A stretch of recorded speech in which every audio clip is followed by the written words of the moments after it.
So giving is not the same thing as a tithe. I already explained what it is. Let me go over these points.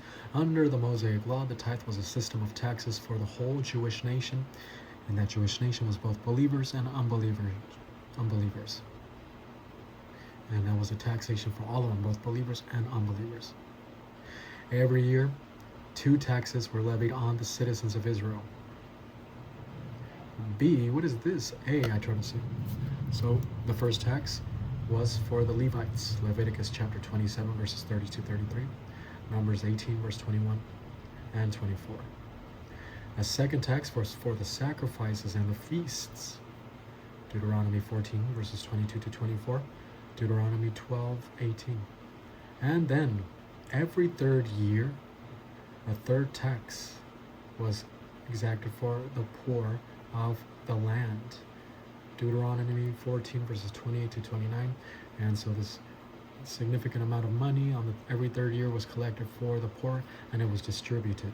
It is not socialism in the sense that this is just you collect money for the poor, and the government at that time distributed it to a so-called account to every poor person, and they would allow that poor person to utilize that money in whatever way, and he wanted to use it stupidly or wisely, that was his decision. Okay. Point 2, now spiritual giving is for believers only.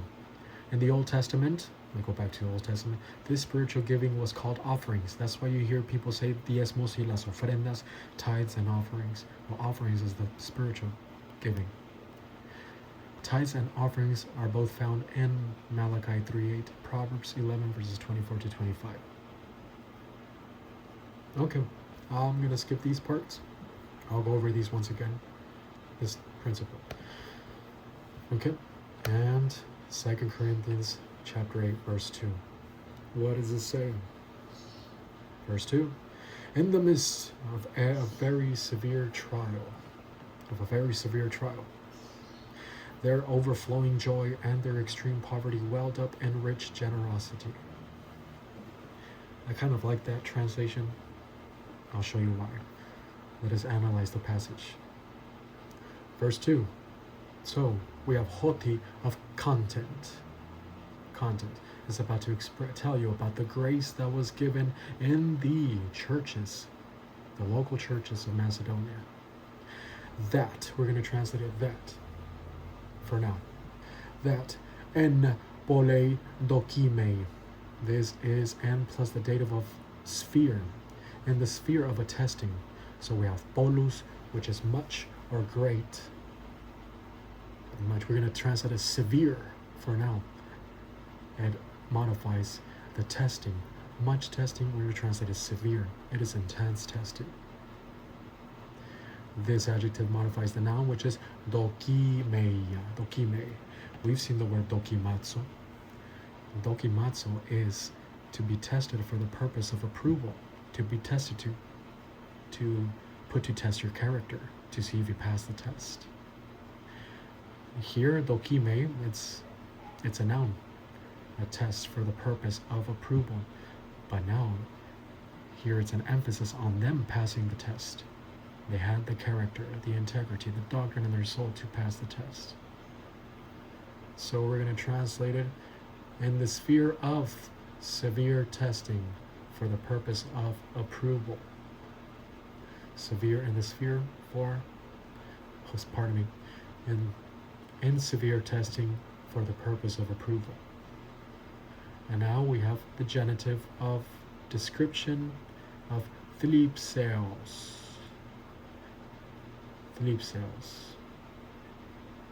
And this is translated affliction, distress. We've seen this several times. It's pressure. Severe testing for the purpose of approval, dealing with pressure. This is tantamount to disaster testing.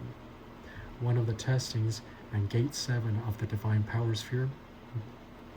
Gate 7 of the divine power sphere is momentum testing.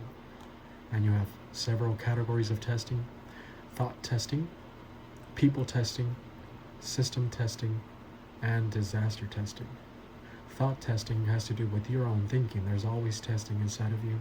There's that temptation to adhere to human viewpoint in matters. People testing, well, people are always a test for you.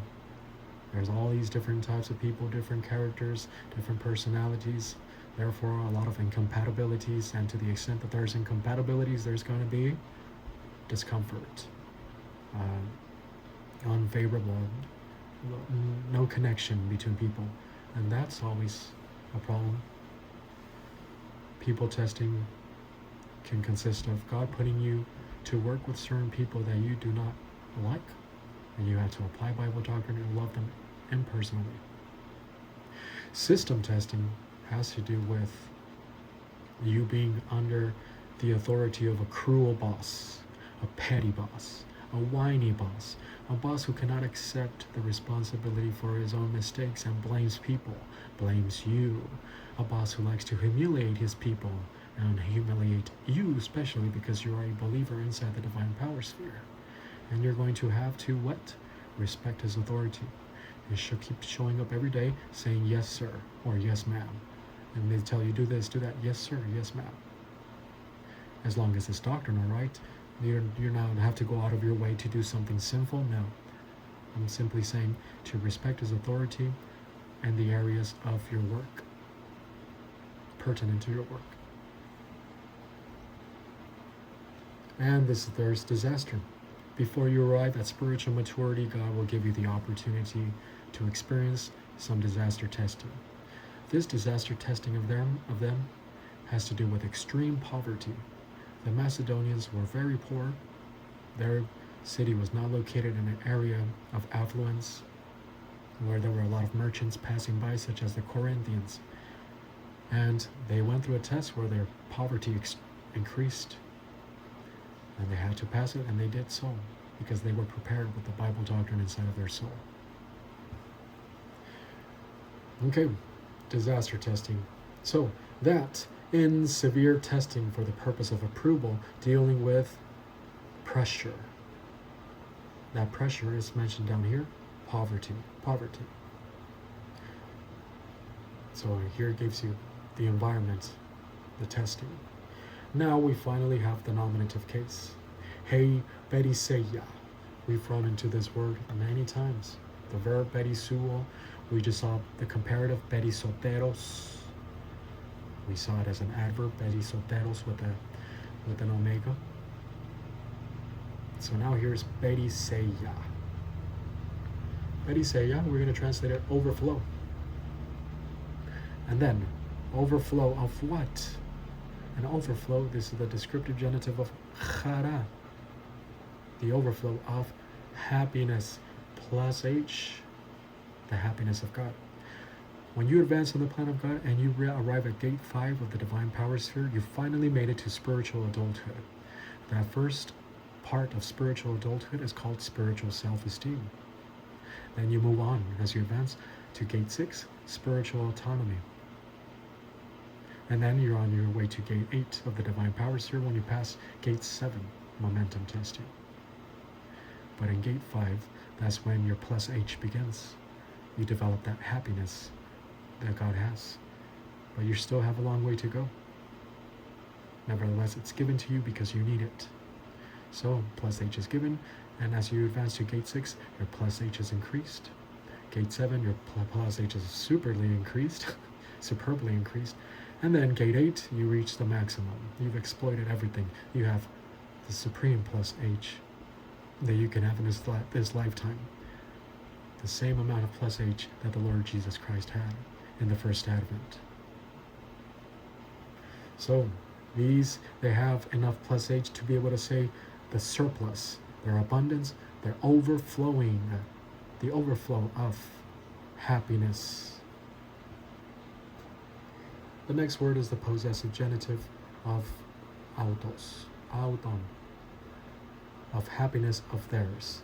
The overflow of their happiness. The Macedonians have arrived at gate 5, gate 6, they're on their way to gate 7, and therefore they do have plus H.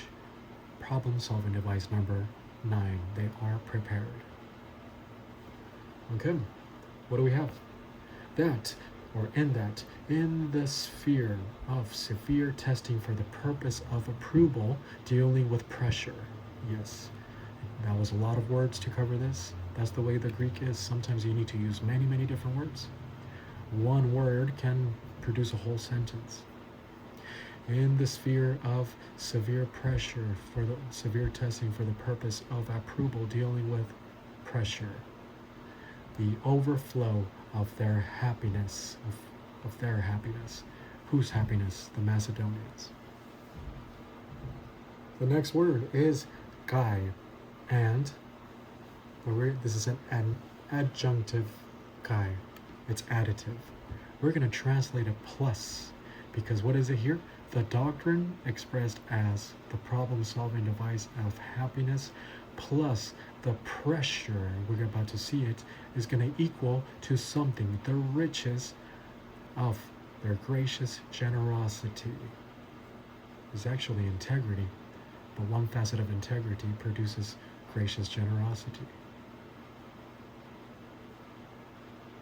So we're going to translate it right now, plus their overflow, the overflow of their happiness, plus. Now we have another nominative. It's the article here. Hey. And then it's noun, it's all the way over here. Ptocheia. Ptocheia. Ptochos is someone who's poor.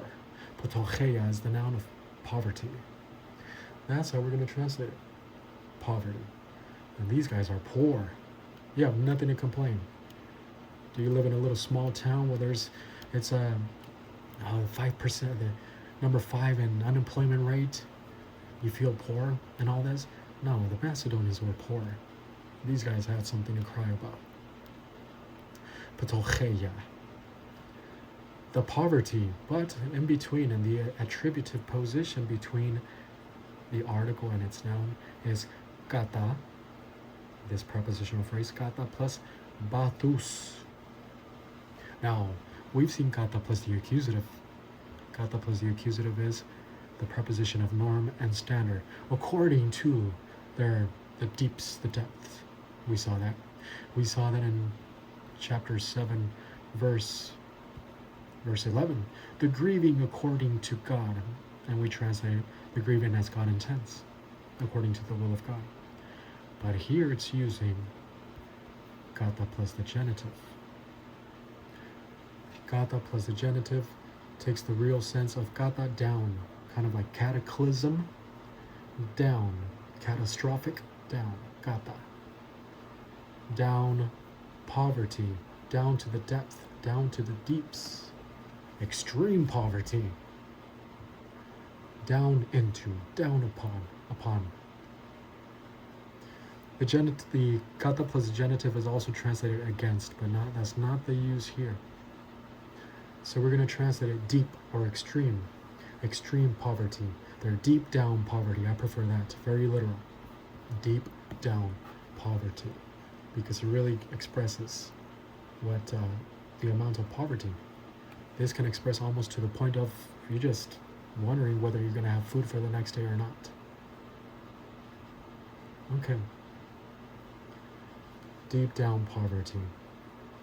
The possessive genitive of autos, here it is, auton, their deep down poverty. And so what do we have?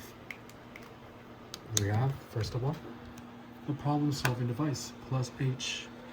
So this is the doctrinal component, doctrine inside of your soul expressed as the problem-solving device of plus H. Here's the doctrinal flatline that protects your soul from outside pressure. And that problem-solving device called plus H is here, problem-solving device number 9. And this happiness is what counters many of these extreme testings. It keeps you happy in the midst of adversity, in the midst of prosperity. When circumstances are favorable or unfavorable, they have developed plus H because they have arrived not only at gate 5 of the divine power sphere, but I assume they're somewhere between 6 and 7, because 7 is disaster testing. Gate 7 has to do with momentum testing, and one of those categories is disaster testing. So, the overflow of their happiness plus H plus deep down poverty, and let's put D poverty. D down poverty is going to equal something. God gives you a test so that you can apply Bible doctrine to it. Do not skip the test. Do not try to avoid it, because you're going to miss out on your blessing. That testing is going to equal something. Not only the increase of your spiritual blessing, but it can also increase in the riches and you being able to help out people, such as the Macedonians.